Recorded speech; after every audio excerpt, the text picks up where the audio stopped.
on WOVU.org and 95.9 FM. And don't just listen, jump in and be the conversation. Let's go. Hey, what's up, everybody? You tuned in to another episode of Strategic Moves Radio Show with Kenn Dowell and Dr. Heather Burton, brought to you live every Tuesday right here on WOVU 95.9 FM, right here in the heart of Cleveland on Kinsman Avenue. It's a place where we talk art, culture, politics, and business. We do it every Tuesday from 12 o'clock to 1 o'clock. And this is a program where you can catch us live on all of our social media platforms: Instagram, Facebook, YouTube, Twitter, Twitch, as well as both Facebook pages. Got 2 Facebook pages. So you can catch us there live. If you want to be a part of that conversation, all you have to do is leave us a comment in the thing, and Liberty, who is manning our social media, is going to be able to put your comments up, get your questions up, and we can go from there. Also, if you got any events or anything that's going on live here in Cleveland and you want to talk a little bit about that and what's going on, you can tune in by coming live or giving us that information. And Unicorn will put that out on our program and tell everybody what's going on in Cleveland and about your event and what's happening. And speaking of events and what's going on today, we have someone that's going to drop in on our program, and we're going to have a conversation and talk a little bit about the Black Expo that's going on in Columbus, Ohio this weekend. And we're going to have that guest, Miss Sherry Hamilton, is going to be our guest to talk a little bit about that when we get back from the break. But what we want to do right now is I want to make sure that if you get a chance, make sure you go to our platforms and get a chance to check out all our programs and some of the things we're doing. I just dropped a new show with Quentin James, and we're talking about Black power in politics and who runs that. He is the president of the Collective PAC, which is a political campaign or political PAC that's out to help African Americans achieve and move forward in their careers. And they support issues and candidates that are supporting African American things that helps our African American community, And so I did a very good interview with him, and I want you guys to check that out. You can check that out on our YouTube channel. You can go to YouTube and you can put in Kenn Dowell, KENNDOWELL, or you can put in Strategic Moves Media Network, where you can see my shows. You can see Dr. Heather Burton shows. You can see Joe Little. He has some programs that's coming on pretty soon, and all these other programs, and be a part of what we're doing right here live in Cleveland, and some of the commentary that we're going to do. So what we're going to do right now is we're going to take a really quick break, and when we get right back, we're going to talk to Miss Sherry Hamilton, and by then my co-host may be done rode in here. So we'll see you in a minute. Cleveland, this is your show, your topics, and your voice. Join in for What's on Your Mind Tuesday on 95.9 FM WOVU. Call in or comment on social media. Let's make this conversation unforgettable. Streaming live on WOVU.org.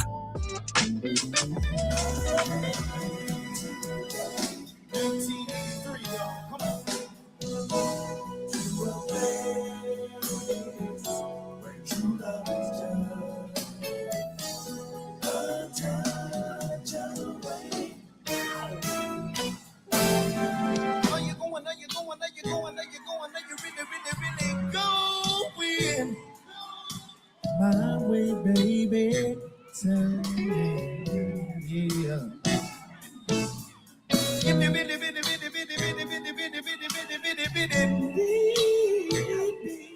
Why don't you tell me, lady? If time doesn't find me, I'll master your body. We'll be closer than Siamese twins. Get ready, Cleveland. It's your turn to speak up. Call in and tell us what's on your mind. Join the Strategic Moves with Kenn Dowell radio show on 95.9 FM WOVU or stream live at WOVU.org. Let's make your voice count. Let's go. All right. We're back, and you're tuned in to the Strategic Moves radio show with Kenn Dowell and Dr. Heather Burton, where we do all things culturally sound for the black folks here in Cleveland. That's what we do, and we try to talk about it every Tuesday right here on this program. Today, we're going to talk to our guest who brought in on our call. We got coming in today. She's a woman who is the founder of a organization in Columbus, I believe, and she's going to give us a lot more about her organization. And the name of the organization is Ohio Black Expo, and she's going to give us some information about what the Ohio Black Expo is and what they're doing and how they can get involved, how you can get involved and be a part of what they got going this weekend. Her name is Miss Sherry Hamilton, and I want everybody to welcome Miss Hamilton to the program. Miss Hamilton, how you doing? I'm doing great. Thank you. Thank you for having me. Hey, so I want to thank you for coming on our program today. And I know you guys got a big weekend coming up this weekend with a lot of things that's going to be taking place. So I want you to give us some idea. Give me all the background of what's going on. And I know you had something with the Miles organization, which is another part of what you guys got going there as well. So let's start from the beginning. We got time. Dr. Burton just graced us with her presence, so she's in here today as well. She's going to jump into the conversation. So for everybody that's out there who don't know quite what the Black Expo is, what you guys do, this program is set up for you. You got time to sit down and tell us a little bit about you, the program. So tell us all about the Black Expo and what's going on. So first I have to say, I'm not the founder. However, the founder, we stand on her shoulders. Miss Rhonda D. Robinson, out of Lincoln Heights, Ohio, moved to Columbus after attending The Ohio State University. But she was asked as a young woman in her 20s to pull together vendors. This was back in the early or late 70s, going into 1980, to get vendors for the Columbus Black Convention. And she did such a great job at that, got like 80 vendors within a 3-week time frame, just going door to door to these businesses and giving them the opportunity to amplify their products and services. And so when the Columbus Black Convention was over, she said, this needs to continue. Our businesses need it. The community needs it. And so she created the Columbus Black Expo in the early 80s. And it ran for about 14 years before she stopped holding that annual event. So we are a 501c3 nonprofit organization. And she asked my husband and I, shout out to my husband, Butch Hamilton, and he leads the organization alongside me. But she asked us to help her bring it back because she saw the need still for us to support our own, to encourage people to support our own, to build within our community and not be forced into a situation where we're relying upon others outside of our community to make sure that we are all right. And so that's what we're all about. We hold this large scale annual event. It's a wonderful festival and you'll have an amazing time. But beneath the hood of all that is a lot of work that's going on to build up and empower our community, not just here in Central Ohio, but across the state and beyond. One of the things I noticed that when I was doing some research on that is that you guys truly are into making sure that there's Black vendors, there's Black businesses, all the way down to the ticket taking and everything else that it takes in order to pull an event like this off. So how long is the event? Is it a weekend long event? Is it a one-day event? It's this weekend, both Saturday and Sunday, and both days are strong with everything, with culture, with community, with empowering talks, as well as our concert lineups. We have major concerts on both nights. So why don't you give us ideas some of the people who are going to be there? Sure. So this Saturday, May 23rd, first of all, we open the gates and start the day with a kickoff parade full of HBCU style marching bands and drum lines and dance teams and community organizations. There are over 500, almost 600 youth participating in that parade, and they get a chance to perform in front of our main stage. And then we do also have local acts that lead up to our national headliners for Saturday night. We have Tank and the Bangers out of New Orleans. So if you're not into them, if you don't know, if you're an R&B fan, you want to check them out. They came on our radar about 5 years ago when they did Tiny Desk. So they're kicking off Saturday night, right after DJ Mixmaster Ice warms up the crowd for us going into that concert. And then something we're really excited about. We've been working since last year to bring Loose Ends, featuring Carl McIntosh, who is an original member and singer, songwriter. He's that iconic male voice that you hear on all of their hits. He wrote or co-wrote every hit that they've had. And so he has not been, Loose Ends has not been back to the U.S. in 20 years. So we've been working for about a year to bring them in, and we can't be more excited. Talked to them this morning. They are ready. They about to board the plane. We're super excited. You know, it's wild. I was talking to Rhonda about that, and she told me they were coming. And I said, you know, it's strange. I was watching one of those "Where Are They Now" type videos or something, one day, and Loose Ends came up. And I normally flip through some of them, but I remembered them, and I said, I'm gonna watch this one. And I watched the whole thing and their whole makeup of how they got started in England and all the stuff they did over. And that was a pretty interesting one. So when I heard they were coming, I thought that was kind of unique. Oh yeah. We're very excited about that. And closing out Saturday night, we have Dead Prez. So if you're a hip hop fan, if you're a conscious hip hop fan, especially, you don't want to miss Dead Prez Saturday night. And I also see on here that y'all got Rhapsody and Moni Love. Is that part of the lineup still? So Moni Love is our special guest host for Saturday night. We hoping she gets inspired to spit a little something, but she's definitely right. Definitely gonna be on our stage hosting. In the middle, Moni in the middle. Moni in the middle all day. So yeah, we're excited about Saturday night. Saturday night is going to be fire, and then going into Sunday, we start off the day with some gospel, of course. Move into some jazz, some R&B, and then we have the Flex Crew. Well, on Saturday too, I meant to mention we have a go-go band here in Central Ohio that is fire. So they're also going to be warming up the crowd, and we also have a fashion show. But now on Sunday, we have some gospel, some jazz, more R&B, and then we go right into the Flex Crew, which is reggae band. So bring a little island. My family's from Jamaica, so on my mother's side, and so we definitely want to have the islands represented. And then we go into DJ Jay Rawls, who is also a professor at Ohio State. Highly respected in the industry as a producer.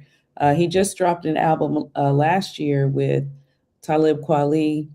He also he's produced for a lot of major artists, but he was on the Black Star album back in the day with Mos Def and Talib Kweli. So he'll be warming up the crowd for us and keeping things going on Sunday night. And we kick off with Rashad. Rashad is an Ohio artist. Please look him up if you're not familiar. He just dropped his first album in the last 10 years, and it's one of those front to back albums. So there's no skips. You listen to that whole thing. He just dropped his new album, and this will be the first time that he's performing it on our stage. And then Rhapsody. So yes, Rhapsody will be in the building. And very, very, very excited about her bringing her energy. And then closing out the night, Sunday night, will be October London. And we feel that's you guys got a whole thing, man. Oh, and yeah. October London, we love because, he's multi-generational and our crowd is multi-generational. Yeah. So he appeals to the old heads that love Marvin Gaye, that he's inspired by. And I will say, that brother, he is channeling Marvin. Okay. Some people are like, oh, he's trying to mimic Marvin. No, to me, he's literally channeling the late, great Marvin Gaye, respectfully. Right. And so, yeah, we're excited about that. No, we're going to have a great time. You know, my plan was to come down there, but I ain't going to be able to make it. I have a funeral. What? Saturday. Yeah. Unfortunately, a good friend of mine, one of my business partners passed. So, I'm sorry to hear that. Yeah. Okay, you get a pass this year, but next year you got to come down. I was coming. No, Rhonda had us all set up. We were planning on coming down there, spending the weekend, and catching all of this. Is Amanda Seals? She's still coming. Amanda Seals is coming. Yes, Amanda Seals will be on our empowerment stage. We have a second stage, which we don't say it's it's less than our entertainment stage, because everything that's on that stage is fire. Amanda Seals will be speaking on Sunday. And just before her will be Chef Aki Taylor, who is a celebrity chef, but Yes, she's a I wellness follow her. expert. Yeah, I follow Chef Aki. Yes. And Yeah. so her topic is illness is unnecessary.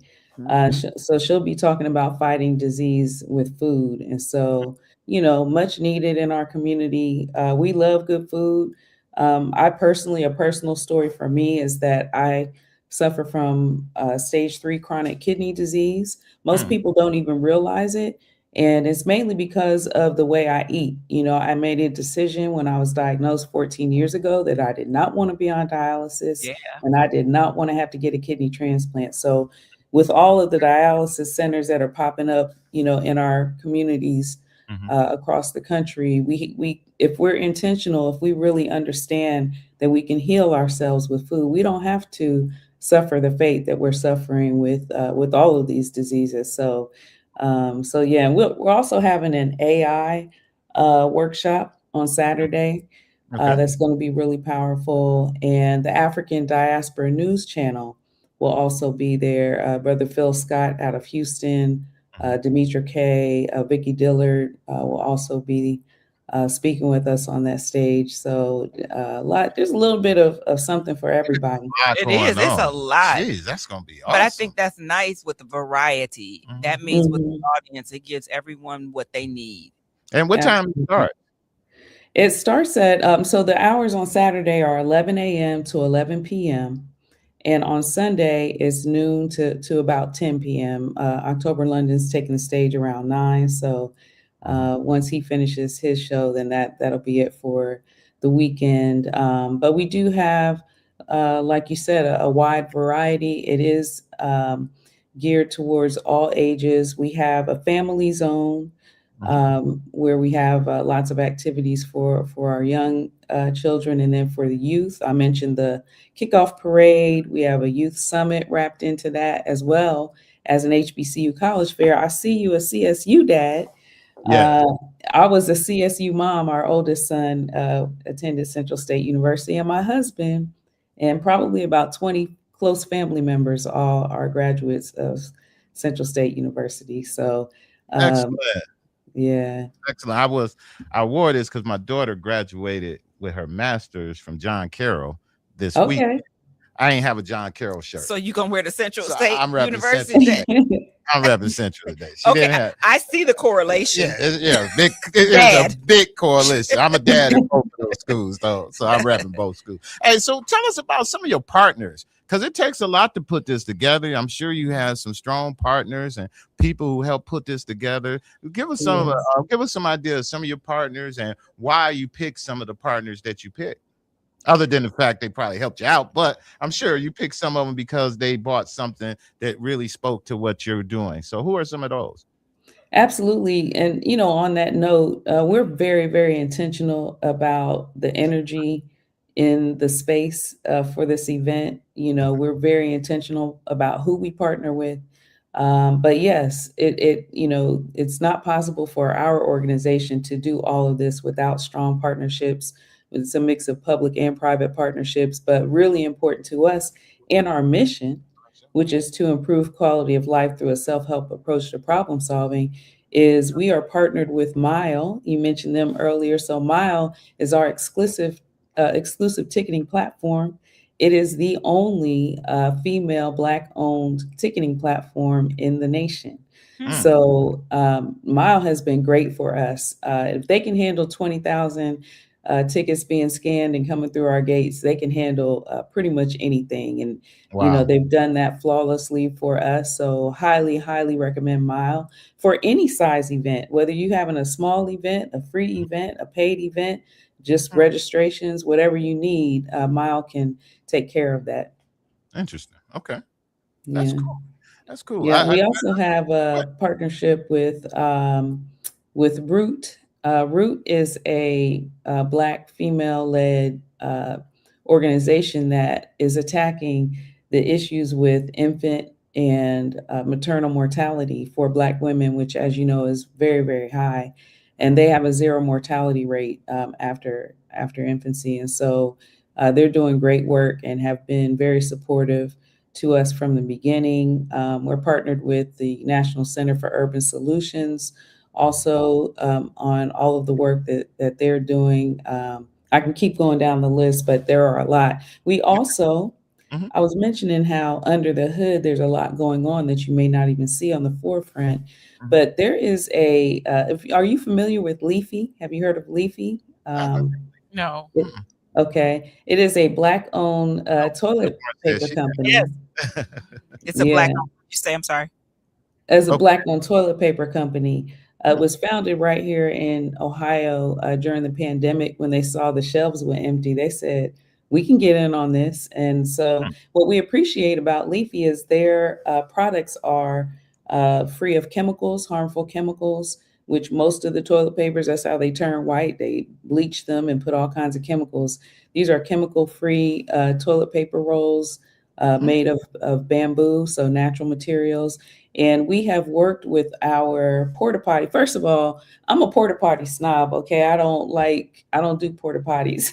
So we have the bathroom trailers that flush, but we have worked to get permission to partner with Leafy to, they're going to be providing the toilet paper all weekend long. So we want to make sure people get familiar with that. And hopefully Leafy will be able, with that introduction we made, they'll be able to become a supplier because this is a national supplier of portable restrooms, and they can get that contract. So we're excited about that as well.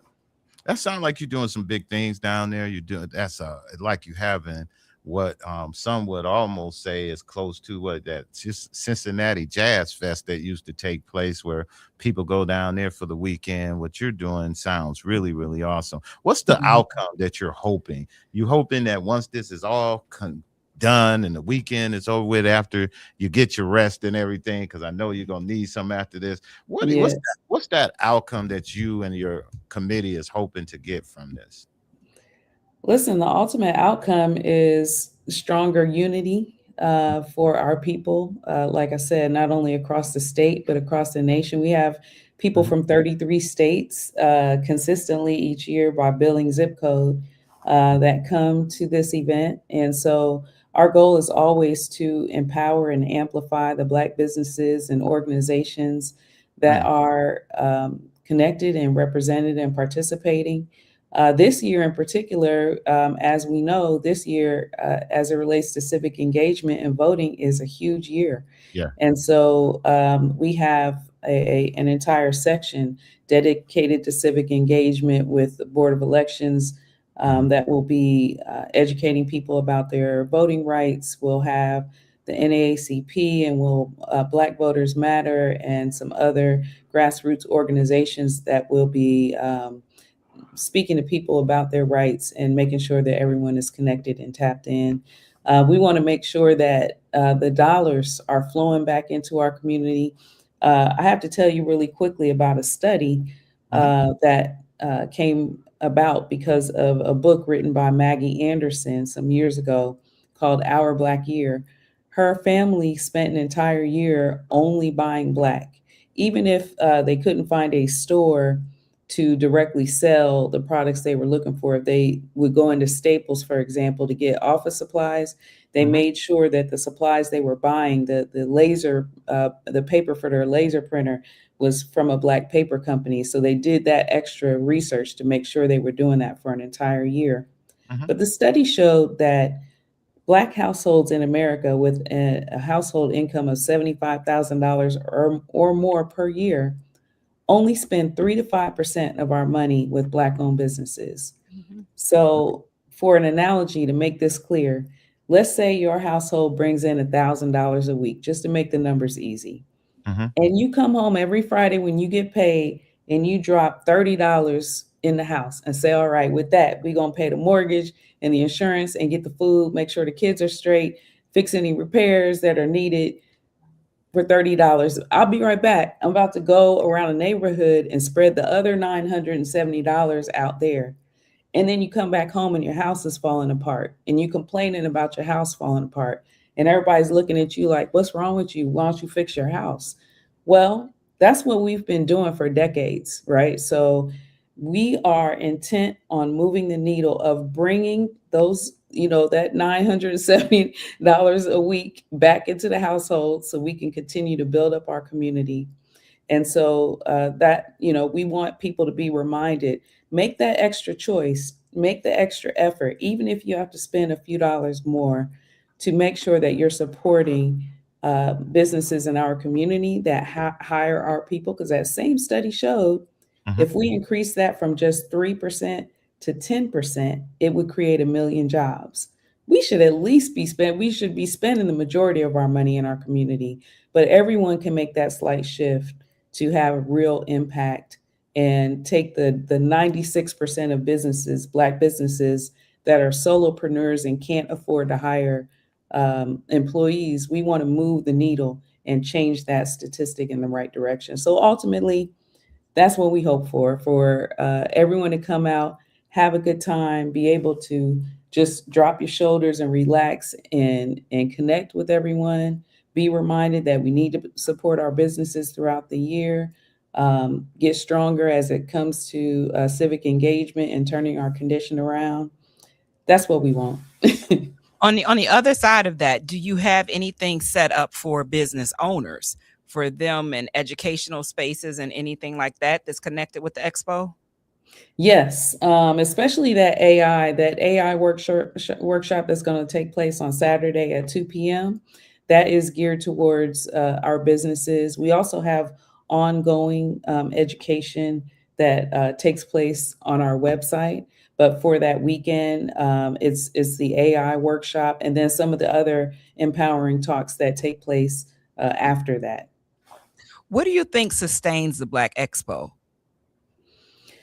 I think right now, we've been steadily growing. We came back after the pandemic. So this is year 5. And I believe what is helping it to grow is just all the intention that we've poured into it to make it a safe space, to make it welcoming for all of us, to keep the energy high and the vibes high and focused on us, meaning us as a community. No individual is greater than the other.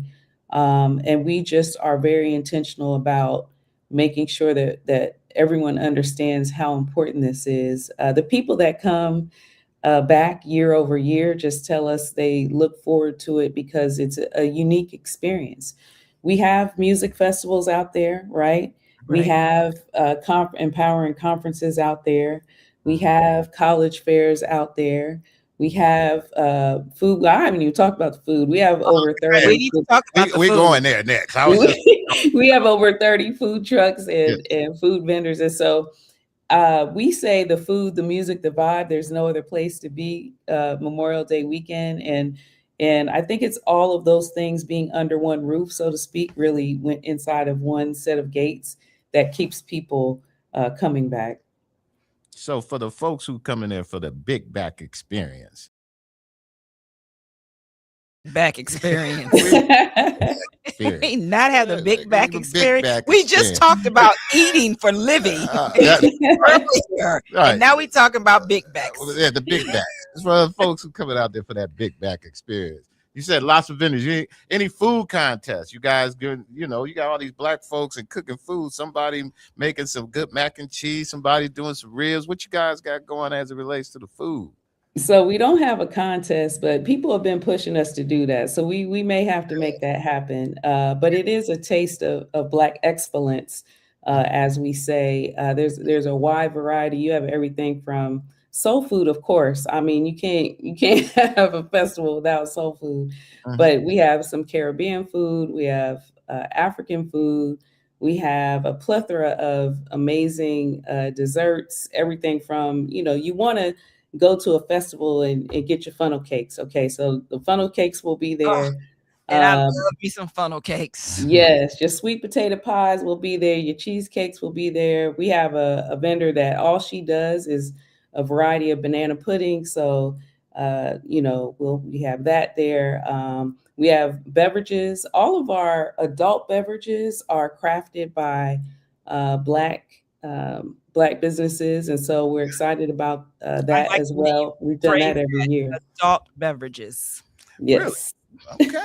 So y'all, you need the adult beverages for the show. You don't need it. Everybody doesn't need it, but we want to make sure it's available for those that do. You're giving them everything they can ask for. I mean, that's a man. I ain't gonna say I'm upset. I'm gonna miss it because I got to do what I got to do. But it seemed like y'all gonna have such a great time down there this weekend and all the stuff that's gonna take place. So I want to ask too: is it so for the last 5 years it's been Memorial Day weekend? That's right. Every year is Memorial Day weekend. So next year it's going to push back to the end of the month. It kind of jumps up a day every year. So this year is the 23rd and 24th of May. Next year is going to be the 29th and 30th. But every year it's Memorial Day weekend for that holiday. Yeah, have you ever thought about putting your show on the road? You ever thought about, people ask us that a lot, try it out there. Yeah, our founder tried that, back in the 80s. Well, from the 80s to the early 90s, it stayed in Central Ohio. And then she took it to Dayton and then back to Cincinnati, which is where she's from. It makes it very difficult, just building the infrastructure and all of that. The other thing was the distance, right? So you all can get here in about 2.5 hours. Cincinnati can get here in about an hour, hour and a half. Dayton can get here in an hour or less.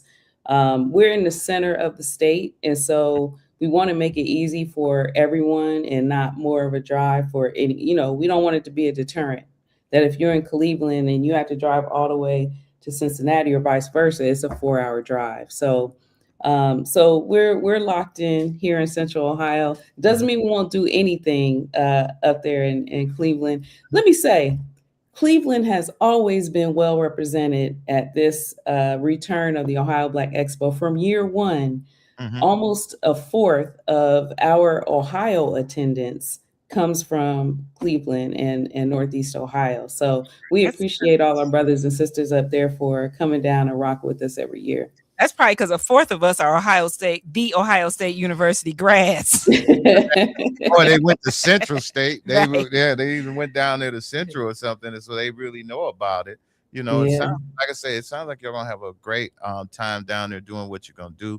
I'm gonna really miss the fact that I'm not gonna be able to be there, man. I'm really, but next year, me and the whole family, that's what we're going to do for Memorial Weekend. We're going to spend some time down there with the expo and spend some time with you and see what you guys got going down there, if that's for sure. Is there anything else you want to say to our audience before we let you go? You got it. Oh, this is what I wanted to ask you.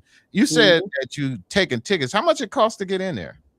So right now, I believe tickets are $25 for a single day, $40 for both days. Oh, that's all that stuff you said, they get to go to all those shows and everything? And it's not extra for the workshops or the... No, nothing is extra. Once you get inside the gates, you have access to everything. We've worked really hard to keep those costs down because we don't want to exclude anyone. We want to make sure everyone has access. Concerts, as you know, are hundreds of dollars just to be in the nosebleeds. That's at least a $50 ticket, man. I mean, you got right at least. I wouldn't even say $75. Good Lord. Yes. We got if you pay attention and you subscribe and you follow us, every year we give away free tickets. So last year we did it for the first time. We used to give tickets through community organizations because we wanted to make sure that those who needed them could have the opportunity to come, but it's a lot of work to manage that. So we said last year, let's just give them away all month long. And we did that on our website, 1 ticket per email address.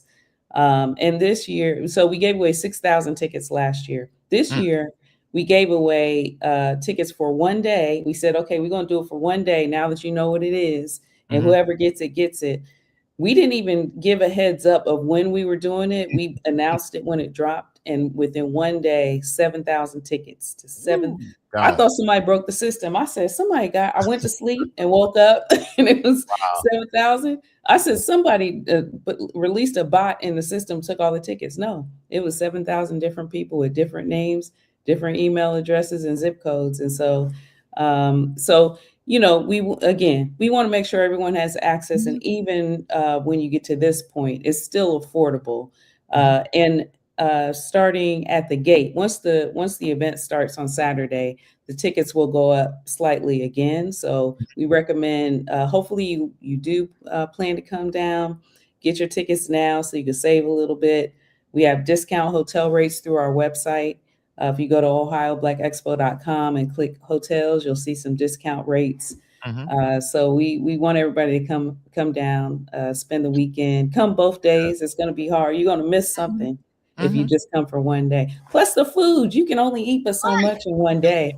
Right. That's what I'm like, so. But now you can take advantage of the food. If you start at 11 in the morning on Saturday and go to 11 at night, you can get your brunch breakfast. That's right. Lunch, and then you can get dinner, and then you can get a late night snack at 11. So I just gave you 4 meals. That's that big back talk. this big back know how to eat. So no, that's what we're talking about, man. I'm glad to hear. I love to hear when stuff like that takes. Oh, you know what? Let me ask you this, because the venue, where are you having this at? Because you got 20,000 people coming in. And I'm not too familiar with Columbus, so maybe you could tell us a little bit about the venue, where it's going to be at, and if people want to know, hey, I'm coming there, I'm not going to be crammed up in no little space. Where are we going? So this takes place on the riverfront downtown in Columbus. We are 1 block away from literally the center of the city, 1 block away from the State House. Oh, okay. And so I know exactly where you at there. Yeah. Actually, it might be 2 blocks. It's 2 short blocks. Yeah, but we're just a couple blocks away, right on the riverfront behind COSI, which is the #1 science museum in the country. Okay. And so it is right on the riverfront downtown. And so it's very convenient to get to right in the center of the state. Okay. Well, listen, man, I pray for much success for you and everything that you guys are doing. We're going to keep in touch with you throughout the year. If there's anything that you're doing outside of that and other stuff leading up, we always supporting Black excellence. And right now, I believe from what I've been told and everything and been listening, you have the biggest Black Expo I've seen, especially coming out of Ohio, we got going. And this is a good opportunity for us to celebrate Black excellence. And if you want to see all the Black businesses and things under one roof, this is the place to go. Yeah. So again, I want to thank you, Doc. You got anything closing? No, I just want to say I'm excited for the weekend. And like Ken, I hate that I can't be there, but I'm excited for the weekend. Yes. Well, send all your friends and family. I will. All my friends and family are probably coming because all of my friends and family are still in Columbus because they went to Ohio State with me. So there it is. Yep. So and I actually think that it was mentioned in one of our group chats about attending, but I will be out of town this weekend. So I want to make sure you get a very good show for next year because we're coming. We're coming. All right. Crook, we're coming. So we want that same. Yes. Yeah, I want that same weekend you're doing this week. I want that. Same. We have a lot of pressure on us. Last year we had Common. We had Common and Pete Rock. They had just dropped their new album. We had Marsha Ambrosius. Now she ends up, she's on tour, coming off of that. And then we had Talib Kweli, Jay Rawls, Tidra Moses. We were like, man, we have, you get that pressure almost like you dropped a great album. Now you gotta right. So we put this pressure on ourselves, but yeah, we're like I said, we're very intentional. I'll give you some pressure. You need to get Chris Brown and Usher for next year. Oh my gosh, you trying to really raise our budget? Okay. We did have brother Dave Chappelle dropped in last year too. Okay. He graced us with his energy, kind of walked through the crowd, and that was a surprise for our guests. So you never know what surprise you're gonna have. You know what? You're really close to him, right? Yep. You're really close to him. So Yeah, he's about 40 minutes. Yeah, so that's not that bad either. So listen, Miss Sherry Hamilton, I want to like I say, wish you much success on your weekend. Definitely working with Rhonda Crowder. We do a lot with Rhonda. She's one of my favorite people. So anything you guys need that we can do to help you with that, and after this is over with, anything we can do to help you continue that, please let us know. We do some collaboration together for sure. Okay. Thank you. We appreciate it. And we're gonna be out there rain or shine. So hey, you ain't got no choice. Anybody say, oh, I can't get my hair wet. No, we got umbrellas and you got ponchos and everything else, and you can cover up your hair. Come on, it's Ohio, so if it comes, it'll go just as fast as it came. Just as fast as it came. Then the snow be right behind it. Well, let's not hope for the snow on Saturday and Sunday. All right, y'all. So, hey, thanks again for coming on our program. We're going to take a quick break. Thank and when you. we get back, we got Dr. Heather Burton. What's up, Cleveland? It's time to turn up the conversation. Tune in to the Strategic Moves with Kenn Dowell Radio Show for What's on Your Mind Tuesdays. Call in, comment, and connect on 95.9 FM WOVU, WOVU.org, and hit us up on social media. Let's go.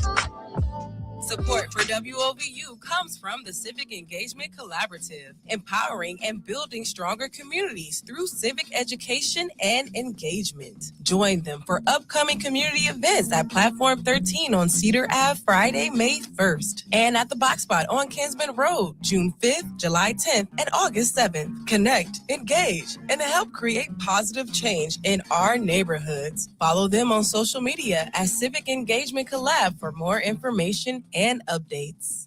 Keep trying, keep striving, keep chasing your dreams. And when you're ready to take that next step, come to Cuyahoga Community College. Gain in-demand job skills or earn a transfer-friendly degree. We can even help you launch your own business. And Tri-C won't slow you down. So don't stop. Keep moving forward to better skills, a better job, and a better life. Tri-C, where futures begin. Classes begin May 26th. Visit tri-c.edu.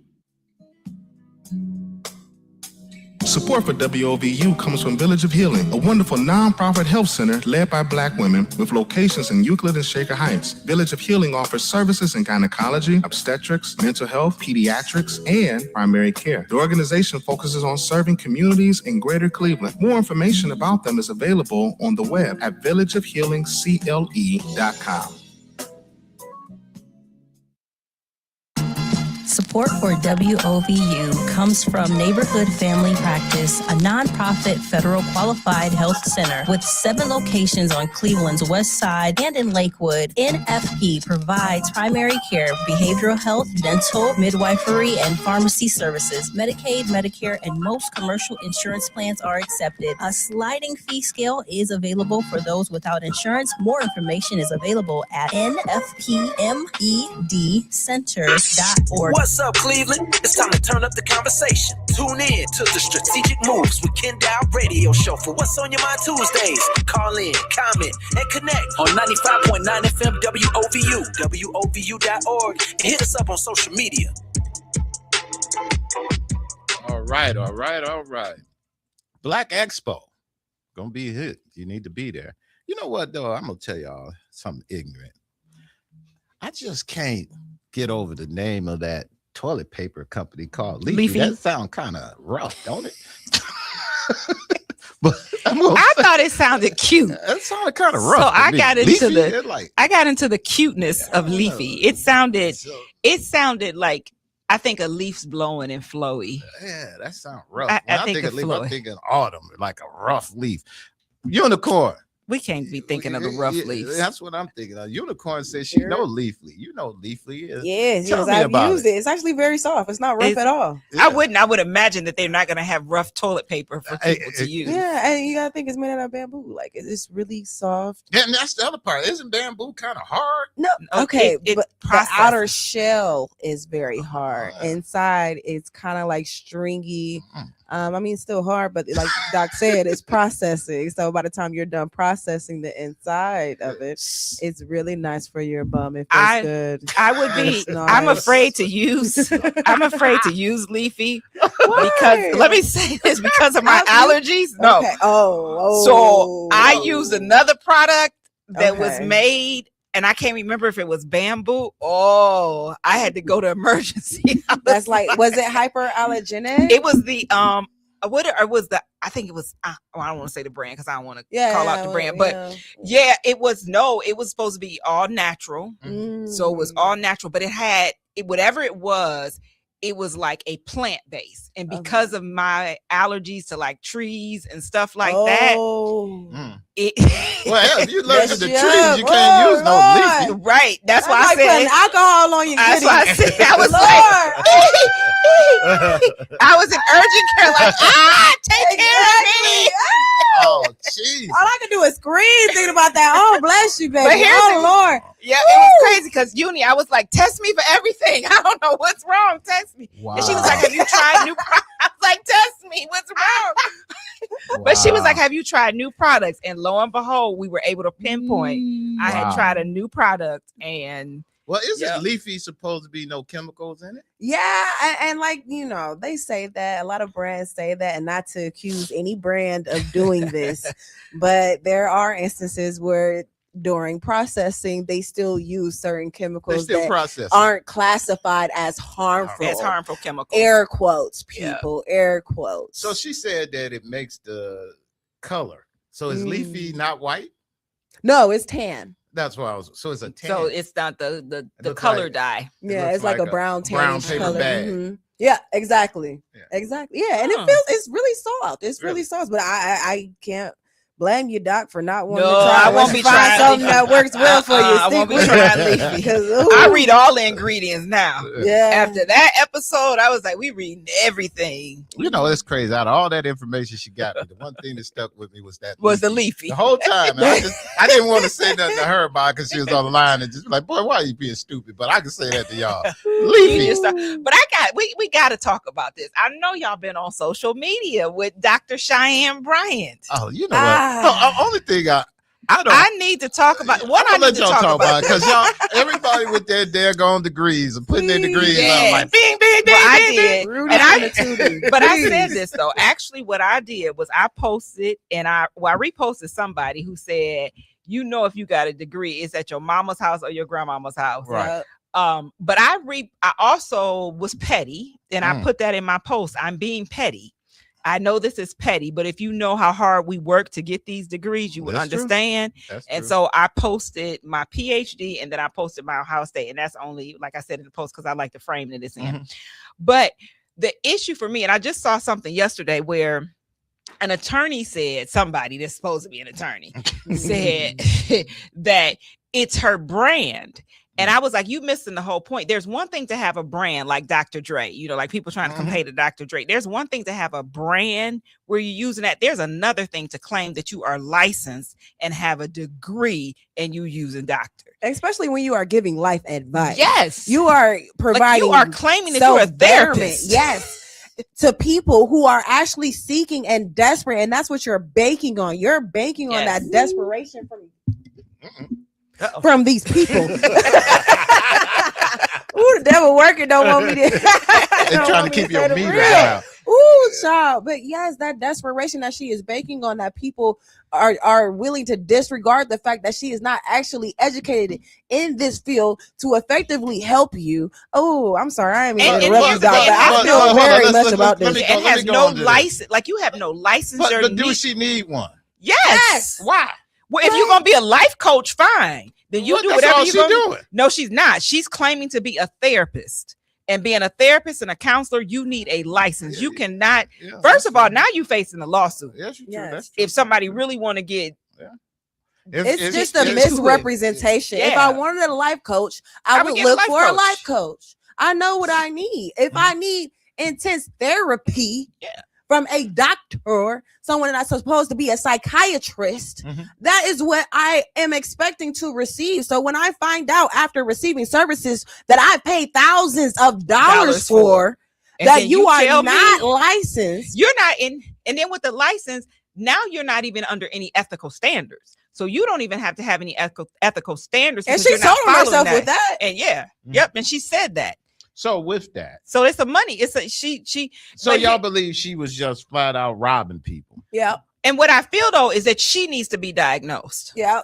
Because I feel like that there's something that's happening mentally to make you make false claims in order to treat people for money. To even think that this is okay, something must be wrong with you. No. Yeah, something's wrong. No, you don't mentally. You don't. Wait. You putting people's life. We got 10 minutes left. I definitely want to hear this. I don't think there's nothing wrong with it, other than the fact she wanted to make some money. I don't think she's mentally crazy. She just did something to make some money. So, do you agree with the way that she is going about it? Do you feel like it's ethical? No. When you justify on it, I didn't justify. I just don't think she's crazy. I just think she was greedy about making money. I wish I had some people here who had their DSM-5 now that they could pull out their diagnosis statistic manual number 5, another book. Oh, Jesus Christ! All that stuff you just said, I'll sit there like that. But it's the mental, the diagnostic book that talks about mental illness. So you think it's a mental illness? First of all, you lied. Mm-hmm. So and you're continuing to do so. And you're continuing to build on the lie. And then you're gaslighting everybody by saying, I don't have to provide this. Mm-hmm. I don't have to prove anything but to God, my higher power. But these people are paying you thousands of dollars to help them, and you think you don't owe them an answer? Are you crazy? You must be crazy. But is anybody suing? You must be crazy. Anybody suing her? I'm sure. Depending on. So here's the thing. It depends on who she diagnosed. Yeah. And it depends on who her clients were. Mm-hmm. So that's the thing. If you went to her, she gave you a diagnosis that helped you out and helped you move along in your life, and you were okay with it, and you found out later she didn't have a degree, would that still bother you? Yes. Ooh, Jesus. Yes. Okay. Absolutely. And my thing is, I don't know who all her clients are, but some of the ones that she speak of, I still question your diagnosis and your treatment. Oh, okay. Can I add? Okay, because you're saying they may not even be fixed. Can I ask y'all, for you both, does it add another layer of disappointment and grief that she is a Black woman doing this? Yes. Not to me. It ain't gonna be an end, huh? It don't matter. If you're stealing, you're stealing. If you're robbing, you're robbing. But I think for me, and what it is, come in every shade and they color do. It comes in every. Well, it's disappointing that you had to go. It's so for me, it's like preachers and pastors. Yeah, is that you're playing on people's pain. Yes. Mm-hmm. And then you are a Black woman who's playing on people's pain. And you're lying about credentials. Mm-hmm. And there are too many people who, one, have worked their behinds off to get the credentials, and two, understand the impact of not having those credentials on practice. And so, yes, that's why I stopped on it, because that's a question for the Black woman, Uni, because they got y'all take a good enough. Y'all get her yourself. So whether I care or not, it don't matter. It's the sisters. How do it make y'all feel? And obvious doctor like. Well, not just doctor. I mean, they went ham every time I looked at it. Everybody was throwing their degrees. But some up. of the stuff, but everybody got a degree. Because I think the problem. And this takes us to a whole nother conversation, is what you went through to get your degree. And I'm speaking from two. I have a PhD and I have a doctorate.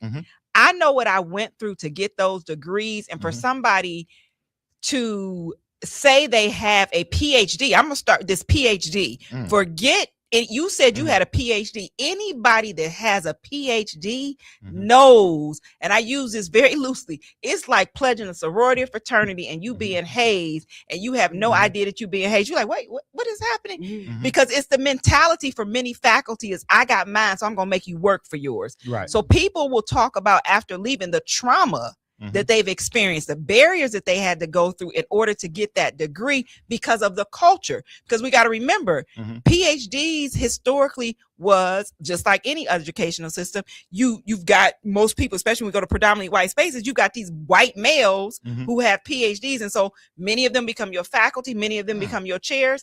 And so they're taking you through certain things. So for somebody to actually lie and say that they have a PhD, and then again, I go back to, you played on people's pain.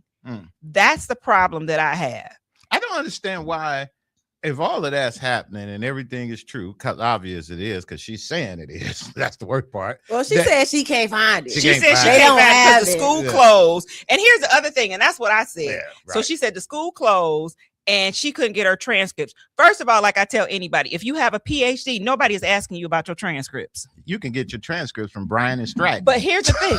Nobody cares about your transcript. So the first question that they ask is, what was your research? Right. What did you do your research on? Don't know if everybody care about your GPA. Right. And they sure don't care about your transcripts. Mm-hmm. So for you to even try to justify that you have the degree, but you can't get your transcripts, I know you ain't going through the process. How did all of this come up? Did somebody just say, hey, we looked into her and she didn't have it? Is that, I think it started with somebody told me that it started with a clip from an actual therapist who started challenging her with some of the stuff that she was saying about the things that she was saying. And then it started just a trickle down effect of research. And let's look into this. And so researchers started questioning some of the things that she was saying in terms of diagnosis, which then led to that. I think that's what somebody told me how it started. That's terrible. She's definitely getting drugged, but she's doing it herself. The best thing though is the parodies and the comedies on this of her. Yeah. Like I listened to one that said, they said, well, if God degrees, and the commentator, jokingly said, no, it's decree. The Bible says decree. She said, no, it's degree. And if God degrees, and I got a degree because I'm that's a real swindler talk. So I know when you listening to a BSer, because they start saying things that don't make sense. They start talking faster. And that was one of those parodies. She was like, no, I'm a degree. I got a degree because God degree. Jeez. And then I'm trying to think what else she said. She said the something. She said just like my Dr. Bill Cosby, the proof is in the pudding. I don't need a degree. Like this is but it was a comedy thing. Making fun of Dr. Bryant. I'm gonna have to send it to y'all because it was hilarious. She's getting drugged all over the internet right now. Yeah, we know. And now I won't get on this, but we might have to talk about this next week. Jamie Foxx. Oh, with the white girl, the snow bunny. Number three. But you wanted to do got a problem with that. But you want to do the whole comeback to the black community and the black woman in your comedy special. Inform me, please. So Jamie Foxx has another child on the way by white woman number 3. I was about to say, are we surprised? That's what I said. He got right there. The issue isn't that. The issue is in the comedy special, you want to come back to the black woman. But here's my thing. I just want to raise this question. When you only date the opposite race, not when you date anybody. So we got these people that it don't matter. I'm gonna date whoever. You bad, I'm gonna date. Yeah, I'm gonna date you. Right. But then you've got people, black men, black men, white women who only date white women. I need to understand that. We can go back to slavery. They're attracted. It all go back to slavery. I mean, and I know it. I know that there's a prize. There's a daughter. Yeah. There's a prize. There's the whiteness. But that means that there's something missing in you. Yes, absolutely. You're missing self-love. You're missing self-connection. Wait. We just taking you out the conversation. You must be a snowbody lover. No, wait. You know a lot of brothers who are. Don't come over here defending them snowbody lovers. I'm sorry. Snowbodies never. No, I'm with you on that. But I think he attracted to white women. But the question becomes, why only white women? Yes, why only? That's the point. You're missing the only. Exclusively white women. Why? That's what he likes at the end of the day. Why? Because it's beautiful to him. Why? Because that's what's beautiful to him. Why? But now listen, there's something deeper. I wouldn't say that he would not date a black woman, because he has dated black women too. He has, and he got children by black women too. Does. Yes, he does. Who? Jamie Foxx, his kids, a couple of his kids, I think his oldest kids are black. Spice Girl, what's her name? Spice Up Your Life. The black one, the only black one in the group. No, who you talking about? What's her name? Ginger Spice. Ginger? No, that was a redhead. I'm so sorry. I just thought Ginger Brown. My man. But that's not right. His oldest kids are black. He dated a black woman before. Melanie, Janine Brown. Is his kids by Mel B? I don't think he got kids by Mel B. That's Jamie Foxx. No, That's not Jamie Foxx. With Jamie Foxx, because when he did his special, and he came back from his sickness, he talked about his daughter who stood by his side. But his daughter's by white. His 3 kids are by white women. That girl looked like she biracial. She looked black to me. She is. Basically, I guess she is black. One drop rule. Yeah. But she looked like she was so. I thought his first. No, his 3 kids are by white. By white women. Wow, that's deep. Yeah, that's deep. And I don't feel like he might have dated Mel B, but I don't think he had kids by Mel B. Yep, her name is Angel. She just turned 18. No, that was last year, so she's 19. And that's by Mel B. Yep, Mel B. And so he got one. Child. The brother got one on the chart. Okay, he got one. He got one. He got one. One on the chart. One on the chart. He made the cut. I mean, when we say that Mel B is very much English adjacent, and I mean, yeah. I think we giving Mel B too much credit. We are giving her a little bit. Credit. That's why I asked that because she barely made it. If she made it. So, hey, that was our program for the day. Y'all can still finish wrap up. Oh no, we're good. We're good. That's our program for the day. It has ended. Okay. Man, I wish I could make it down there, man. I would have spent the whole weekend down there. So fun, man. And they were supposed to hook us up.